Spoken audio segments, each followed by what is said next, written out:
Welcome to Early Childhood. This is a training to empower new teachers.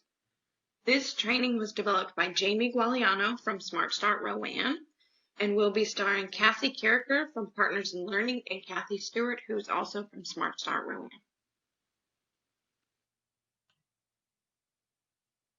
Welcome to Early Childhood.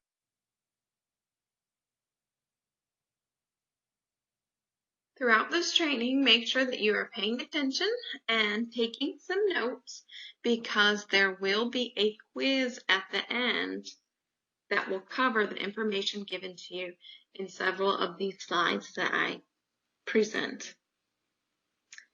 We will go over orientation for new teachers that you will have to cover at your facility. We will go over some sanitation highlights that you need to know about for being in the classroom. You will listen to testimonies from 2 local early childhood professionals. And you will also have a very in-depth overview of some resources that are available in the state of North Carolina, including the Teach Scholarship, awards, and wages supplement programs. And then at the end, I will give you information on how you will receive your quiz and your SurveyMonkey to evaluate the training.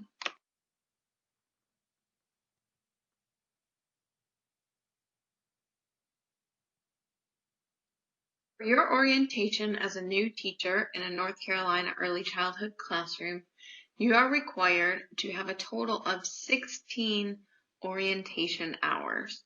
You will be covering several topics that have to do with your new position. Specifically, during the first 2 weeks of your employment at a facility, you will have to cover these topics that I have listed on your screen.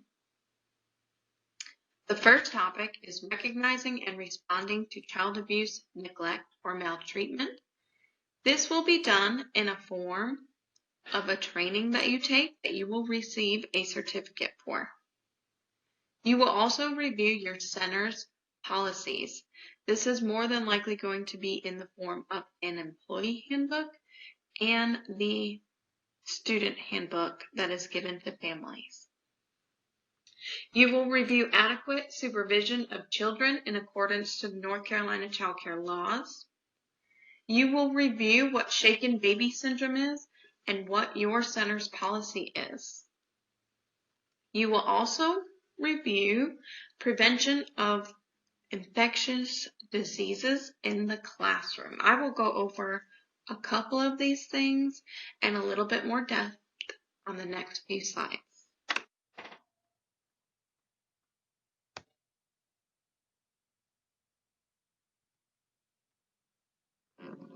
This is a sample classroom staff to child ratio form that has been created by North Carolina's DCDEE.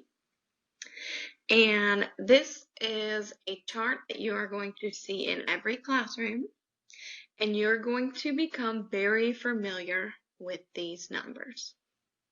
When we're discussing ratio, we're talking about how many children you can have as a teacher by yourself or with another teacher based on your facility's ratio. So there are minimum requirements set out by the state, and that is that first chart that you see there. And for example, if you have infants up to 12 months, you can only have 5 children if there's 1 teacher in the room. These are the minimum state requirements. These fall under child care law. Now, when you add additional staff, there is still a maximum group size that is permitted. That is not always necessarily going to be double the staff ratio for 1 teacher. So, when you are being oriented to your facility, you need to find out if your facility follows the minimum requirements the voluntary enhanced requirements or the highest voluntary enhanced requirements. This will tell you what set of ratios you need to follow. Every classroom should have these 3 blank lines filled out, and that will tell you the age of the youngest child in the classroom, because ratio goes by the youngest child in the classroom. If you are in a 3-year-old classroom, but one of those children has not had their 3rd birthday yet, and they are still 2, then you need to go by the 12 to 24 month ratio, because you have a 2-year-old in there. You go by the youngest in the classroom.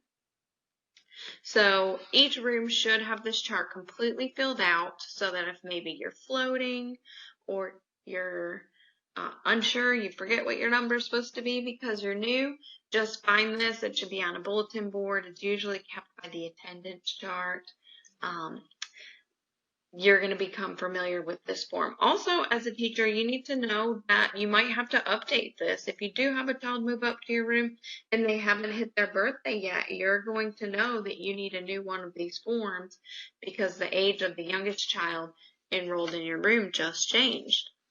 When that child's birthday changes and comes up, then you're going to need to update this form again to say that all of these children are whatever age they are.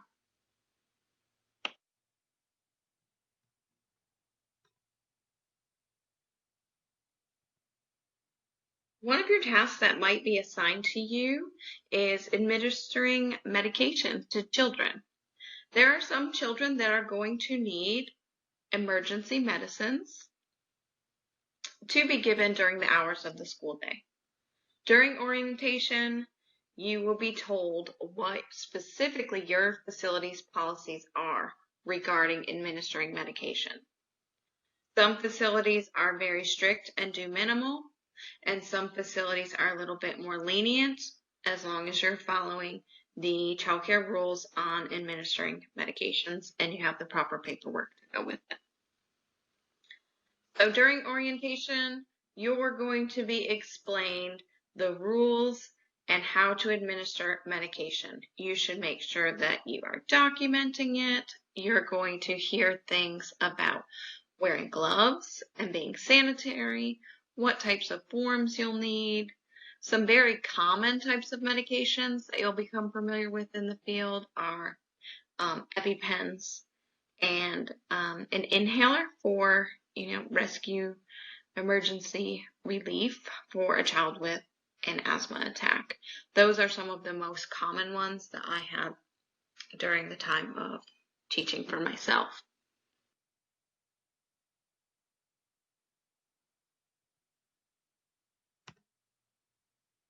During orientation, you are going to be given a job description specifically to what you are supposed to be doing. You might get a job description for a teacher. You might get a job description for an assistant teacher, for a floater, for somebody that's assisting in the kitchen, or even an administrative role.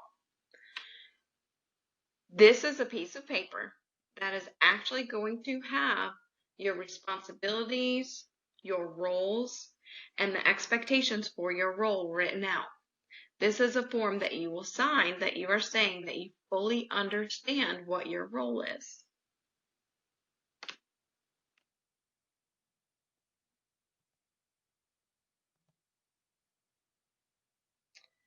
A really important part of your orientation is understanding what your role is as a teacher when it comes to the state and local government agencies.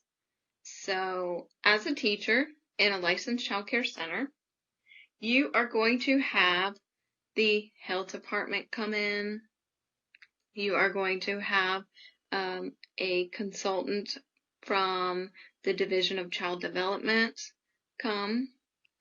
The health department comes twice a year, and the state consultant comes for a unannounced visit once a year, and a routine visit once a year.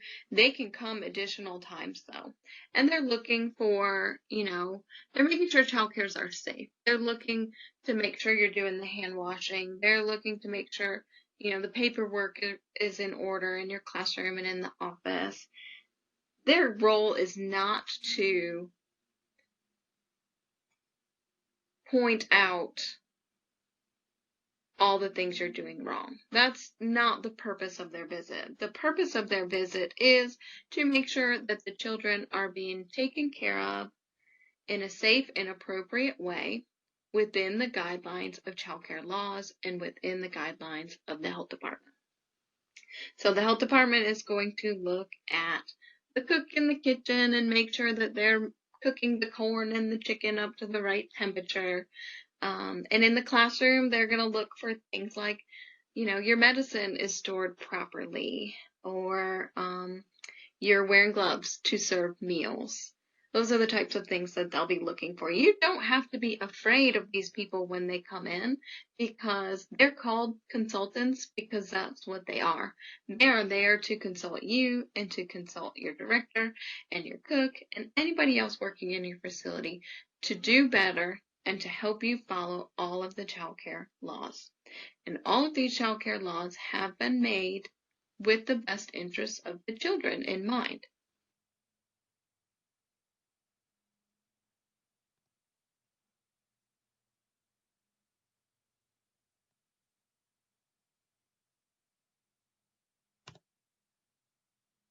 Some of the most common things you are going to be doing in a classroom full of children are going to be preventing the spread of germs.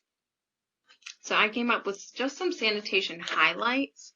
These necessarily are not all of the things that you will have to do to keep your room germ-free and to stop the flu from passing between every child, or strep, or all the other many things that go around. These are just a few major things that I think teachers tend to forget, or it might be hard to pick up all of the rules on these. So these are just some of the sanitation highlights that are really important for keeping your room germ-free. So the first thing is hand washing. So hand washing is really important. It should be done with soap and water. Every classroom you go in is going to have a sign that shows you the proper steps for rinsing your hands, lathering for that 15 seconds, rinsing again, and drying with an approved sanitary towel.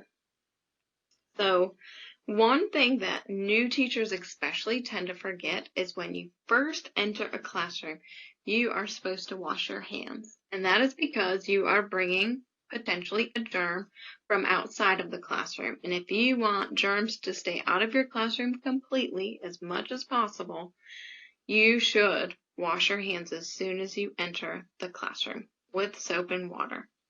This should be the same for the children in your classroom. When the parents drop them off, any adult visiting the room, just politely ask them to please wash their hands. It should just become a normal routine in your classroom. And hand washing really, truly goes a long way when it comes to keeping you and your students healthy in your class. So for children, you need to assist them with hand washing dependent on their age. Even infants, after a diaper change, as long as they can hold their head up, need to be washing their hands. So for children, you're going to need to focus on hand washing definitely before meals, after meals, after outdoor time. When they've gone out to play and they're coming back in, they need to line up and wash their hands. After any kind of toileting, if you have a classroom of children that use the bathroom independently, you need to make sure they wash their hands and do it with the proper hand washing procedures. And aside from that, they need to wash them any other time that they're soiled. So if a student blows their nose into a tissue, they need to wash their hands. If a student just did messy artwork, they need to wash their hands. If they just did Play-Doh play, or played in the indoor sandbox, they should wash their hands. So after hand washing, another important thing you're going to learn are the diapering procedures. Again, there's going to be a poster in every classroom that lists all of the steps to the proper diaper changing procedure. You really have to know these, and this is one of the things that when the state consultant comes, she actually will observe that the teachers follow all the steps of the diaper changing procedure. This is an important one to really learn.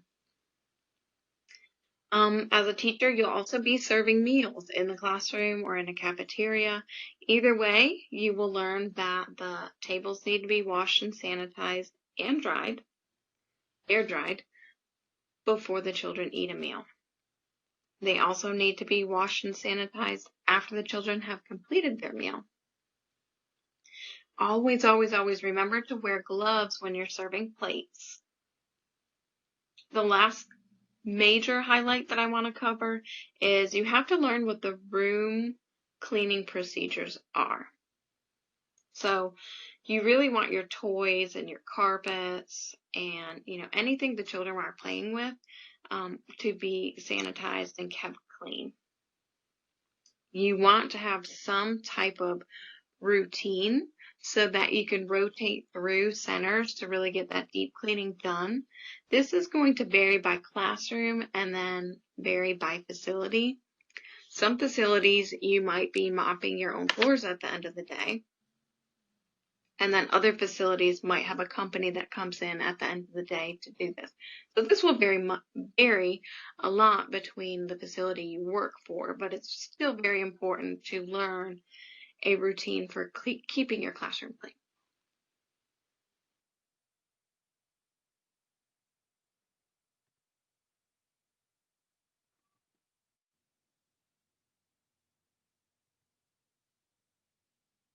As an early educator in the state of North Carolina, there are unlimited resources for you to increase your education, to increase your pay, and to increase the quality of care that you're giving.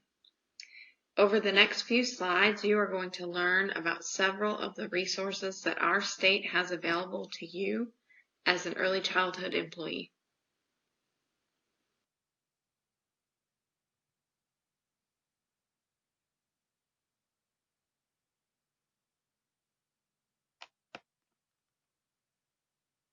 So this is Cassie, and she is going to explain to you her journey.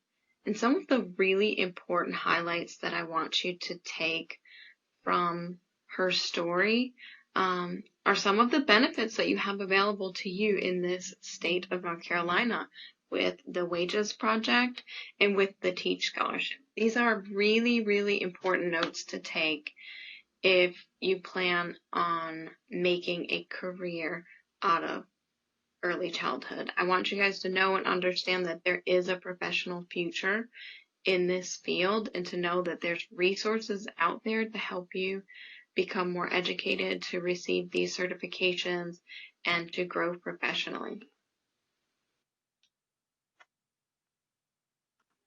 Hi, my name is Cassie Carricker, and I'm the Early Intervention Director here at Partners in Learning. I didn't start out here as the Early Intervention Director. I actually started here as an assistant teacher in 2011. When I started here in 2011, I only had my credentials, which, if you don't know, is just the one class, the EDU 19 class. And I was also 19 years old, and I had a 2-year-old. So I had been through a lot. My life started out really great, and then I kind of made some poor choices as a teenager, and I became pregnant at 17 years old. I graduated from high school, and then I went straight on to RCCC to pursue my career in early childhood education.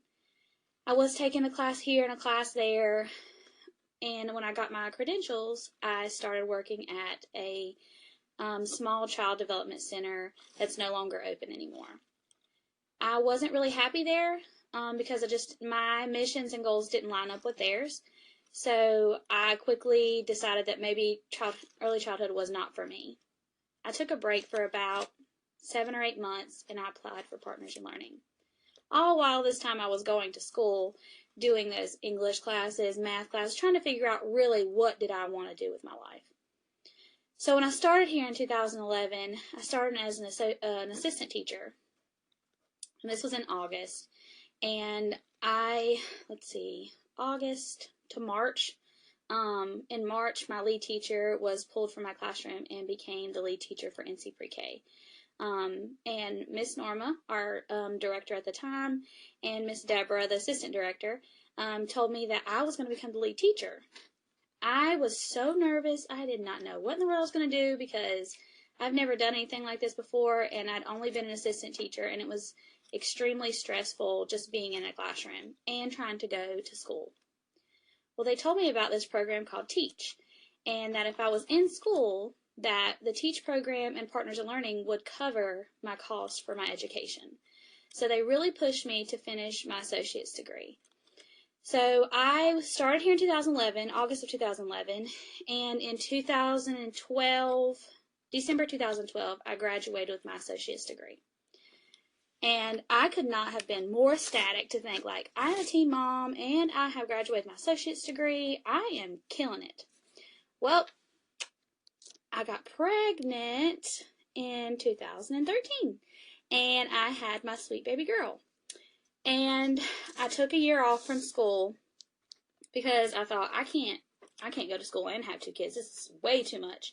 But of course, Partners in Learning was like, you really need to go back to school and get your bachelor's degree. You really need to go back to school and get your bachelor's degree. So after I took about 18 months off with my daughter, in 2015, I started at Western Carolina, and I did all of that online, and I started my bachelor's program. Whenever I did that, that was so stressful because I was full-time mom, full-time student, and both of my children were like being active at the time, and I was working full-time, and I was overwhelmed. Me and my husband had been married for about 5 years, and we were just still trying to learn how to manage our money and all those types of things. But thankfully, we also applied for the wages program. So every 6 months, I was also getting the wages amount. If you don't know what those are just extra supplement monies that you're getting because you're an early educator. So, and it helps to bridge the gap while you're going to school, while you're doing all these things. It gives you that extra funding that you needed. So fast forward to 2018, I graduated with honors from Western Carolina. My family drove up, and I walked across the stage, and my babies got to watch me graduate. And I have been, the best part of all of this is that I have no student debt. 0. I paid nothing for my education. Everything that I have received for my education that nobody can take from me, if I leave Partners in Learning, if I leave early education, nobody can take my education from me. I paid nothing for. All of it was covered under the Teach program and with the help of Partners in Learning. I know different agencies or companies may do it differently, but here at Partners, they cover any additional costs. But the Teach program will cover majority of your educational costs. They also, you can apply for financial aid. So you can get financial aid and Teach, and if your company pays for any additional things, you can have all of those things paid for. Or you can save up your wages money and cover the little costs that you have.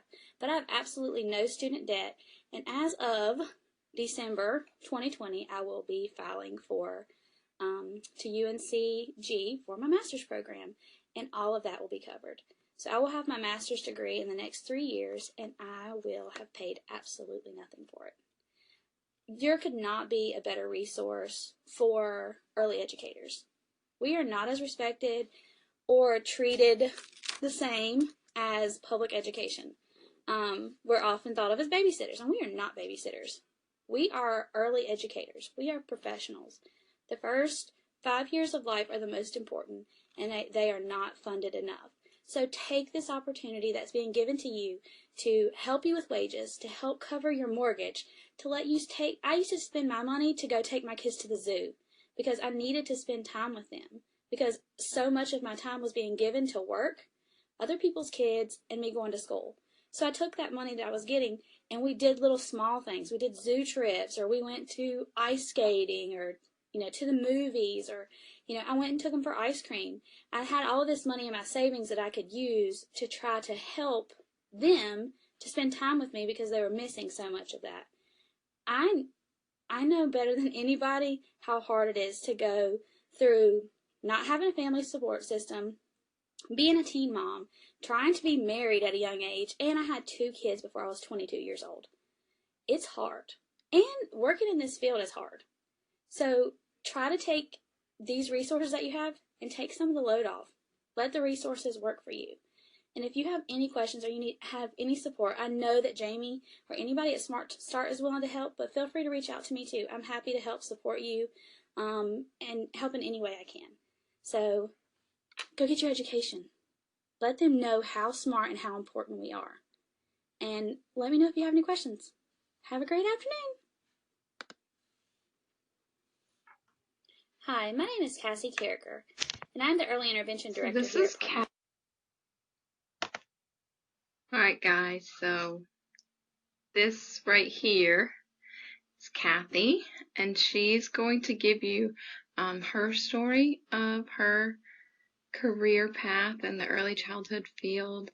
Her story is very similar to mine, where she was a teacher and had a desire to further her education, but was intimidated by the thought of financing it or having, tens of thousands of dollars in student loans. And she discusses some of the programs that she uses or used to be able to achieve, her dream of having a bachelor's degree in early childhood education. And she's going to explain some of that to you now.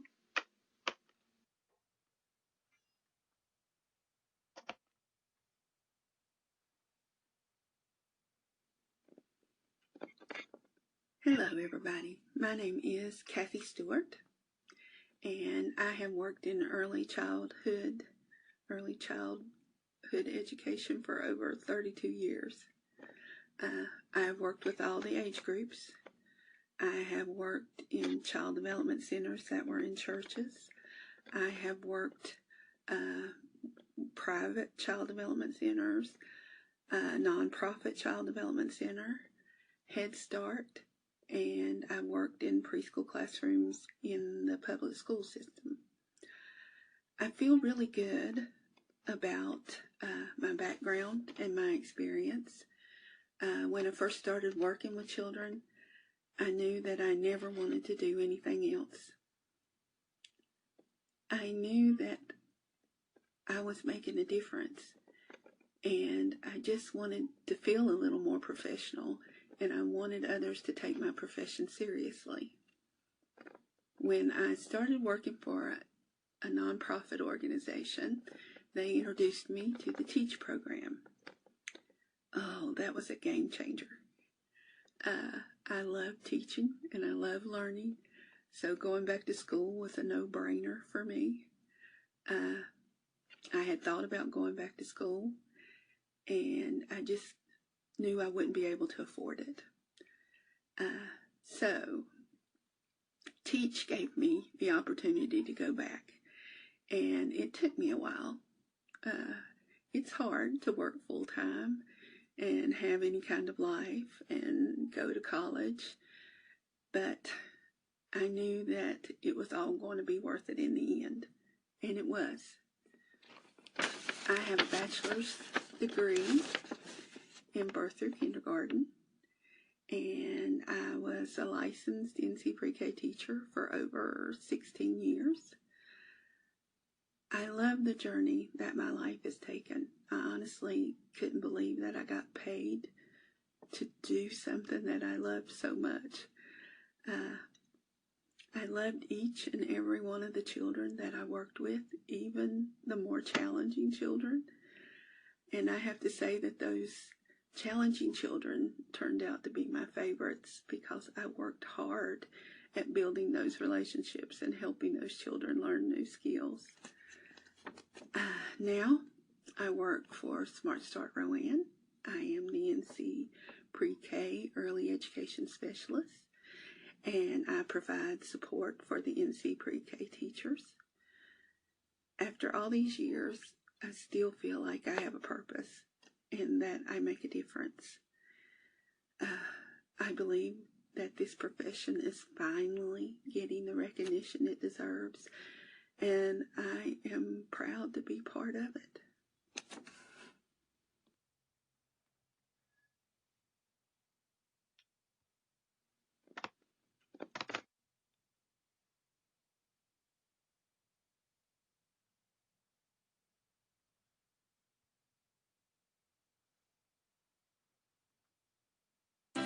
Meet Dana. She's an early childhood educator who loves her job and the children she teaches. But like a lot of her co-workers, has a tough time making ends meet because she works in a very underpaid field. As a result, many teachers like Dana leave the field and never even consider the profession a long-term option. The Child Care Wages Project was established to address that problem. Our mission at Wages is to provide young children more stable relationships with better educated teachers by rewarding teacher education and continuity of care. Years of evaluation proves that it works. In other words, if Dana remains employed at her child care center and has or pursues eligible education, she could receive a salary supplement from Wages. The higher the education, the higher the supplement. So if she completes even more coursework, she can earn more money. Dana must be employed in a participating county at a licensed child care facility, work at least 10 hours per week with children ages birth to 5, and earn at or below the income cap selected by the funding Smart Start Partnership. To learn more, please call 919-967-3272 and we'll walk you through every step.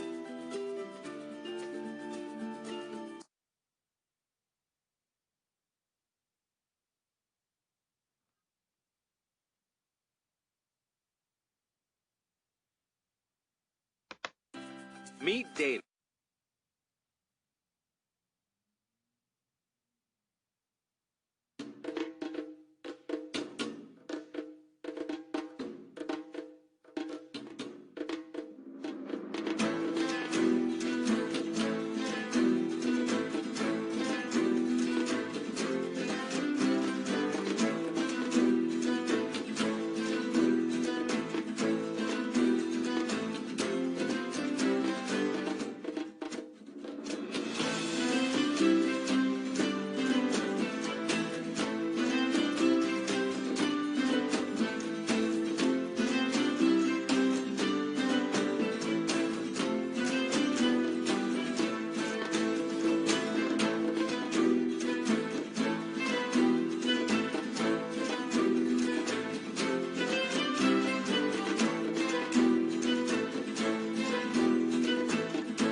One of the things we're learning after years and years of study is that the first 5 years are critical. And children who start behind stay behind. Unfortunately, we have plenty of research to support that. We know that quality environments for young children birth to 5 make a tremendous difference in their lives and their academic success as well as lifelong success. So in order to get a quality environment, what do we need? We need folks who know what they're doing in their work with children. You know, there's a special relationship that is developed when a child is enrolled in a child care program. I mean, they end up being the ones that is with the child all day long. They have this experience that the child relates to them when they walk in the door. They stay with them through the transition of the day, through nap, through everything that actually happens. And they are there to listen to the words. They're there to heal the wounds. Well, what we now know is one of the most important things we can do with young children is have caring, trusting relationships. That young children need to be able to count on the adults in their lives to meet their needs. And it is that trusting, caring, nurturing relationship that actually is the foundation for learning. find out who's at school today. It's right, Andrew. Who's at school today? Who's at school today? Andrew's at school today. Wave, Andrew. Wave. Who's at school today? Millions of young children and the thousands of early childhood teachers who nurture and educate them. That's who's at school today. And thanks to the Teach Early Childhood program, thousands of early childhood teachers are not only at school consistently with their students, but are also in school themselves. We were seeing increasing numbers of children spending most of their day, 5 days a week, in early childhood settings, and often they were with teachers who barely had a high school education, were paid dismal wages, and often left at a rate of 40% and 50% a year. To address the complex problems leading to high turnover rates and the devastating effects high turnover rates can have on young children, Teach was started in North Carolina in 1990. What originated as a small pilot program to increase teacher retention has now spread throughout the country with far-reaching and lasting successes. Well over 100,000 teachers have directly benefited, resulting in improved care for millions of children. TEACH stands for Teacher Education and Compensation Helps. The components include scholarship, education, compensation, and commitment.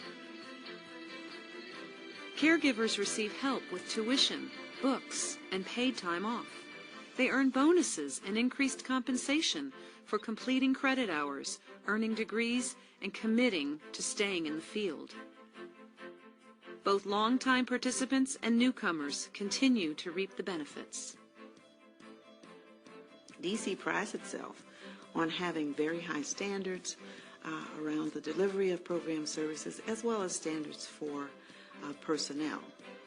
And the enthusiasm around TEACH is the way in which it is very deliberately structured and paced so that people are working towards a certificate or degree as the end point. It's clear to the scholarship recipient, it's clear to the center where the scholarship recipient works, it's clear to our policymakers. It's a very clear progression, and it has generated a lot of enthusiasm among the participants. I think I've been drawn to it because of its comprehensive nature, even as it is a scholarship program. It's really much more than that. It's a system change mechanism that's going to really make the workforce what it needs to be for young children and families.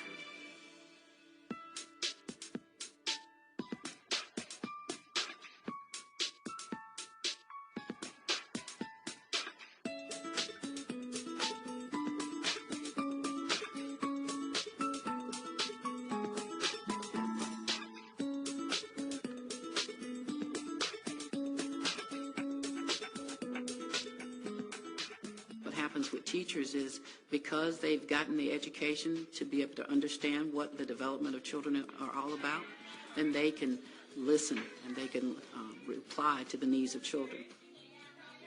We've been around for 40 years. One of the things that is important to us is the Teach Early Childhood program. We've had so many teachers to actually go through the program. We prioritize education as one of the most important things about what we do, because when teachers actually understand the development of children and how their temperaments are and what that means and how it works with their experience and can relate the two together, education and experience, it makes a major difference in terms of the lives of children.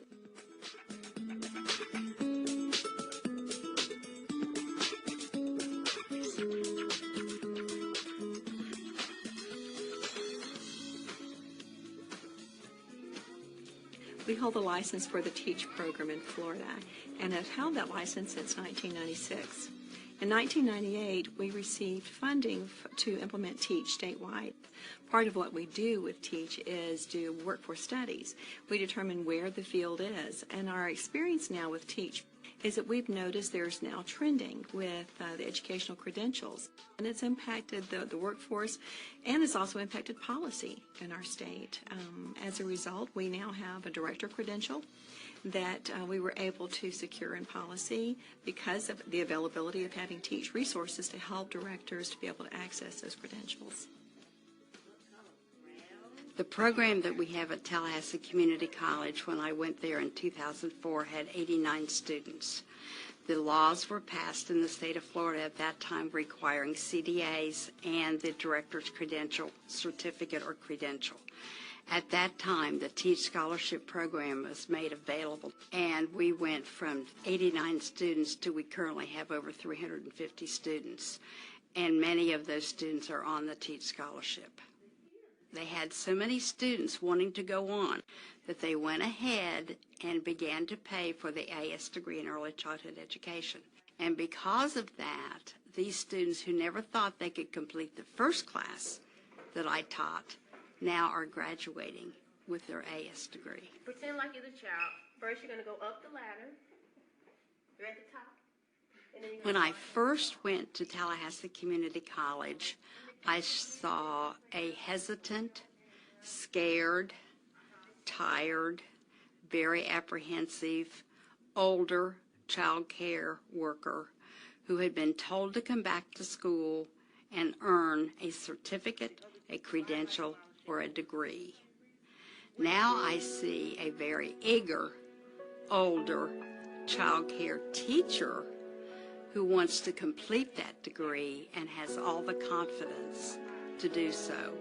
And thanks to the Teach funding, they don't have to worry about where the money is coming from.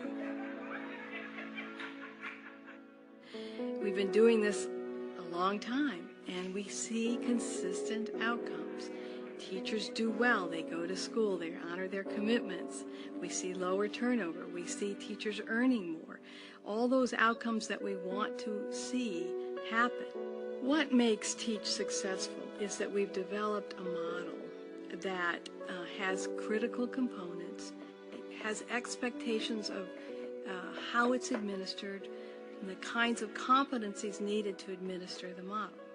What that gives states is model fidelity. When they sign up for Teach, they know what they're getting. They have a right to expect accountability. We have the obligation to ensure accountability.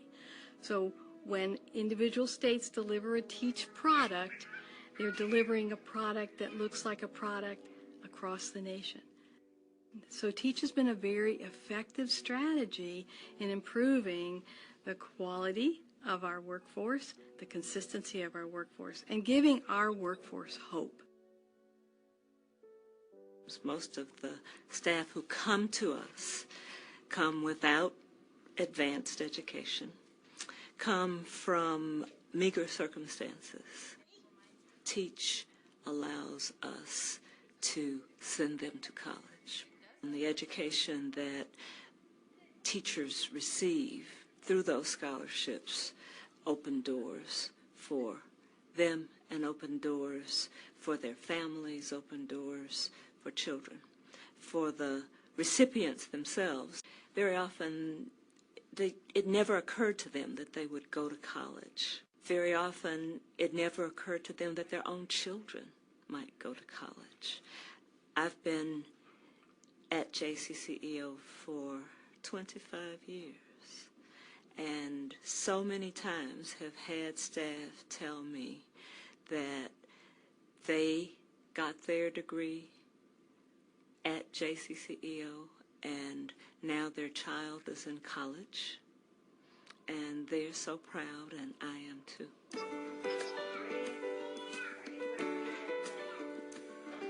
When I started teaching, I was teaching very young children, and I approached it the way I approached being a mom.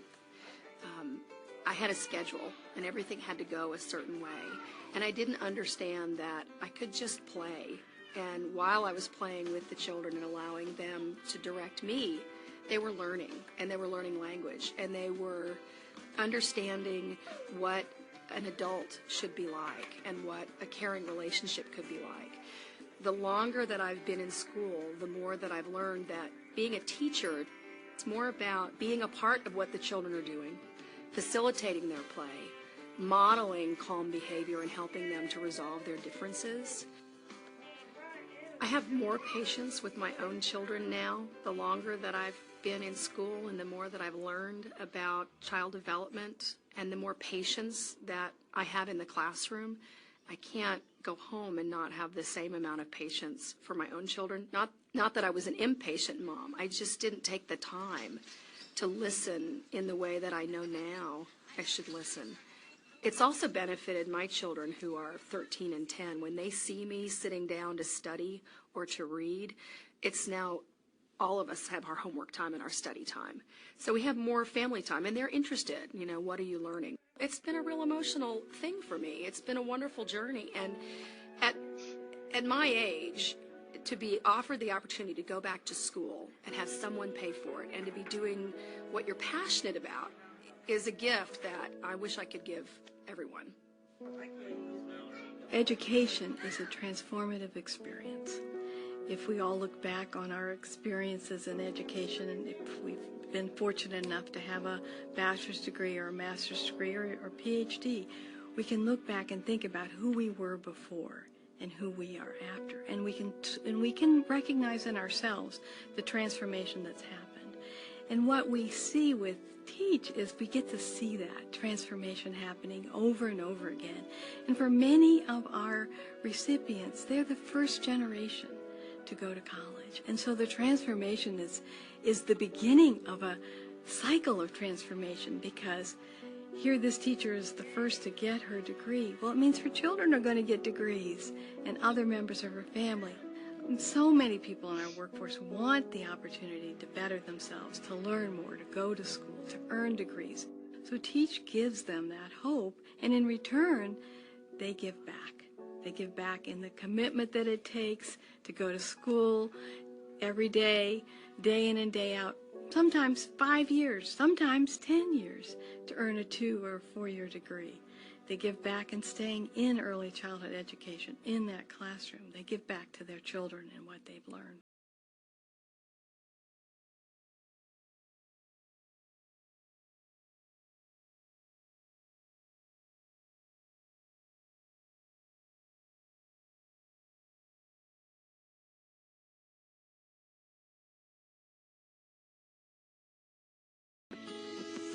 Early childhood education is not where it should be in this nation.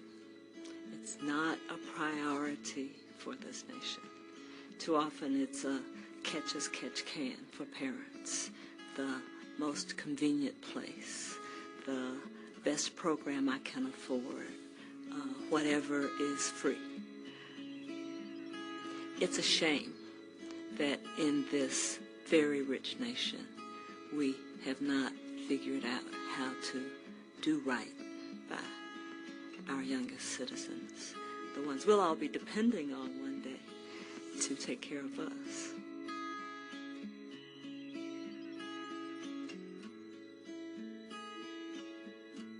We need to deliver the message everywhere we can that we're losing children every day, that we don't have a strong system of high-quality early childhood education that reaches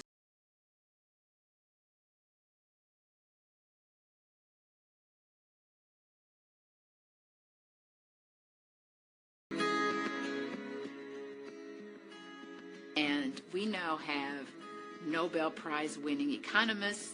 We have vice presidents of the Federal Reserve saying the best investment you can make is in young children, because research is clear that high-quality early childhood pays enormous dividends. Children who are in high-quality early childhood programs are more likely to finish high school. They're more likely to be married. They're more likely to own a house. They're less likely to be involved in the juvenile justice system. For every dollar you invest in high-quality early childhood, you save $17 down the road. And the core of those high-quality early childhood programs are high-quality, well-educated teachers.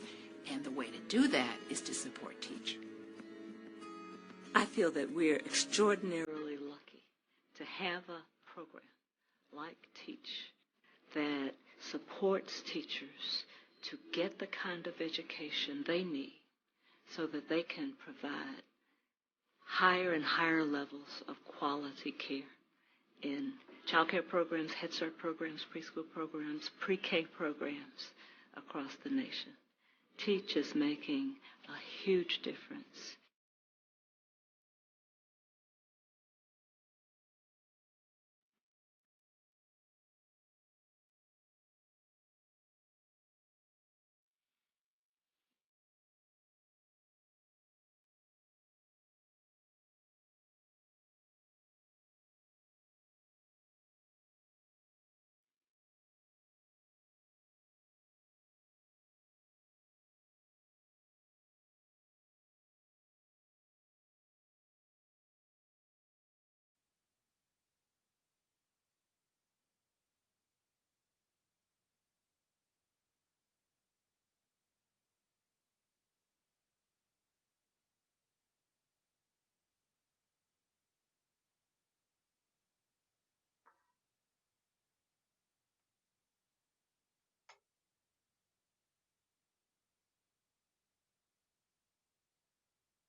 You should also be aware that your local Smart Start has plenty of resources to help you be the best you need to be in your classroom.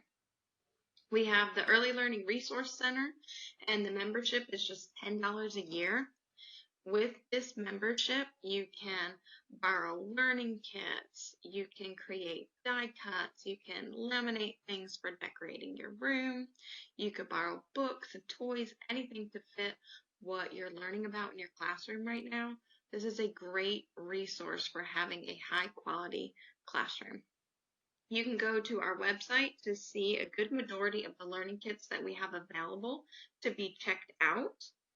And you can also just call Smart Start Rowan to get more information about obtaining one of these memberships. We also provide technical assistance. Technical assistance provides a staff that will come to your site or give you information via email. We can also do technical assistance on Zoom now. And we can help with things like lesson planning, if you're kind of stuck on how to meet a certain theme or aligning it with the North Carolina Foundations for a certain age group, we can give assistance with that. We also give assessment preparation. We help with behavior management in the classroom, classroom layout. We can help give referrals if needed, and really anything else you come up with. We can provide some type of assistance in the classroom. We also give assistance with applying for a lot of the programs that we've talked about in this video. So if you need help applying for Teach, Wages, and Awards, you're really not sure what to put on the application, if you have any kind of questions, you reach out to Smart Start Rowan, and there will be a staff member there to help you.